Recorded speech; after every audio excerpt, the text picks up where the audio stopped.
Welcome back to Grade 8 Math, Unit 5, Section 2, Calculating Percents.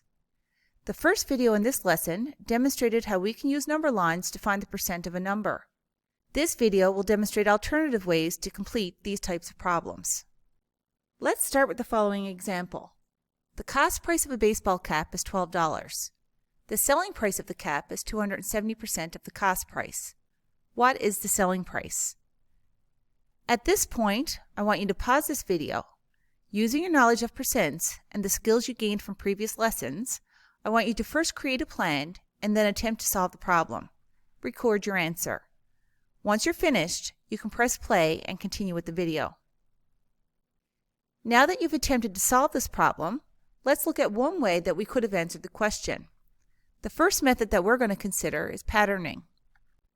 Let's consider the information that we've been given. The cost price of a baseball cap is $12.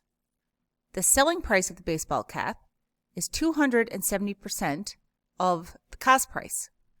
We're looking for the selling price. So if the selling price is 270%, then that means the cost price is 100%. Well, I can break this down a little bit more, and I can find what 10% is equal to by dividing by 10. When I divide by 10 here, I get 10%, and if I divide 12 by 10, I get $1.20.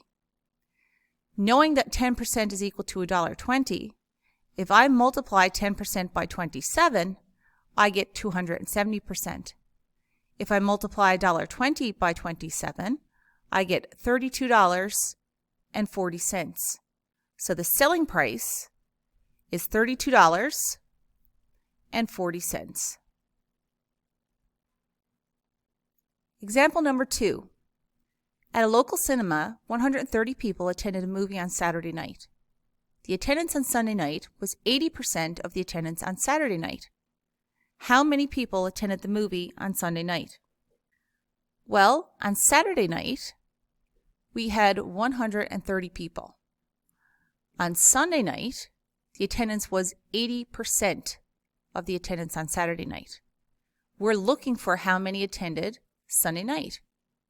So if the attendance on Sunday night was equal to 80%, then that means that the attendance on Saturday night is equal to 100%. Again, I can find out what 10% is equal to by dividing by 10. So if I divide 100 by 10, that will tell me what 10% is, and I divide 130 by 10 to find out that 10% is equal to 13. If I multiply by 80, that will tell me 80%. So if I multiply 13 by 80, I get 104. So 104 people attended on Saturday night.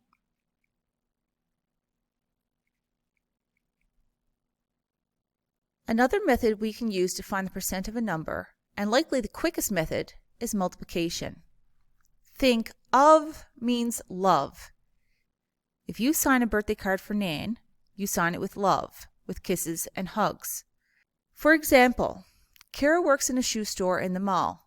She makes 7% commission on all of her sales. If her total sales were $2,370, how much did she earn in commission?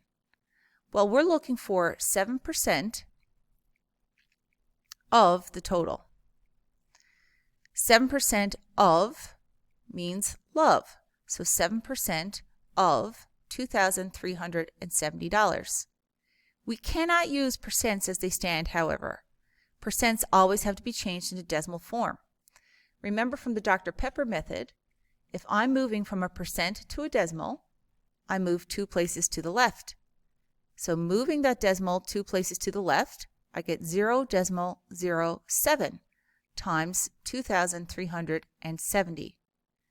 I could simply enter that in a calculator then, and I would get 165.9. So Kira earned $165.90 in commission. A park in Newfoundland has 5,874 trees. Town employees found that 2.3% of the trees have been infected with a deadly fungus. About how many trees were infected? So again, we think of means love. 2.3% of the trees were infected.